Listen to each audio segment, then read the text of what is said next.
Hello everyone. आज का question है delete node in a link list. Write a function to delete a node except the tail in a singly link list given only access to that node.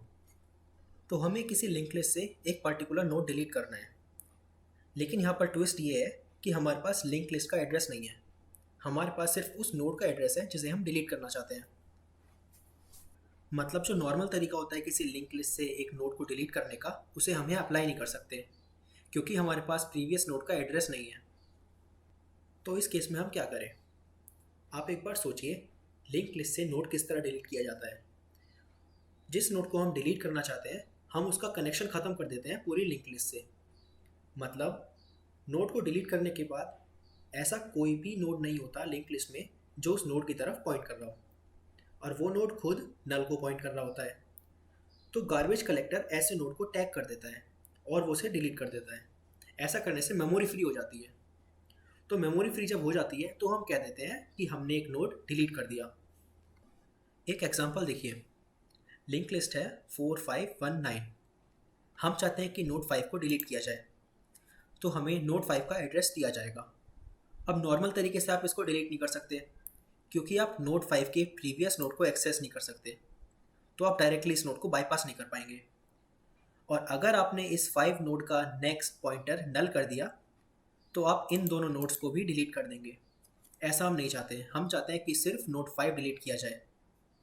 तो देखिए, directly आप node 5 को तो इस list से अलग कर नहीं सकते, लेकिन नोड 1 या फिर नोड 9 को आप नॉर्मल तरीके से डिलीट कर सकते हैं।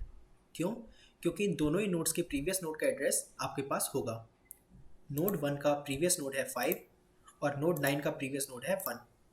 चलिए मान लेते हैं हम नोड 1 को डिलीट करेंगे, लेकिन इस नोड को डिलीट करने से वो वैल्यू भी डिलीट हो जाएगी जो इस नोड के अंदर स्टोर्ड है।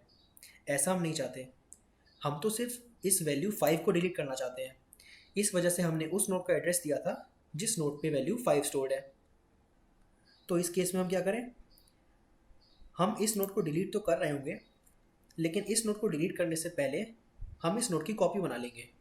मतलब इस नोड में जो वैल्यू स्टोर होगी उसको हम इस नोड की वैल्यू बना देंगे। मतलब आप इस नोड की वैल्यू कर देंगे 1 और उसके बाद इस नोड को कर देंगे डिलीट। ऐसा करने से आपने एक मेमोरी भी फ्री कर दी और अब नई लिस्ट में आपको कहीं 5 मिलेगा भी नहीं। मतलब आपने वो नोड डिलीट भी कर दिया जिसकी वैल्यू 5 थी। यही मैंने इम्प्लीमेंट किया है अपने सॉल्यूशन में। मैंने क्या किया है, जिस नोड का एड्रेस मुझे गिवन था उस नोड से नेक्स्ट नोड को मैंने डिलीट कर दिया और अपने करंट नोड को उस नेक्स्ट नोड की कॉपी बना दिया।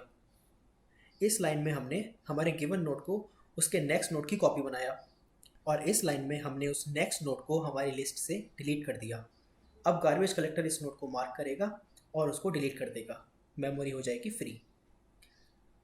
तो डायरेक्टली हमने नोड 5 को डिलीट नहीं किया, लेकिन इनडायरेक्टली ये वही बात है।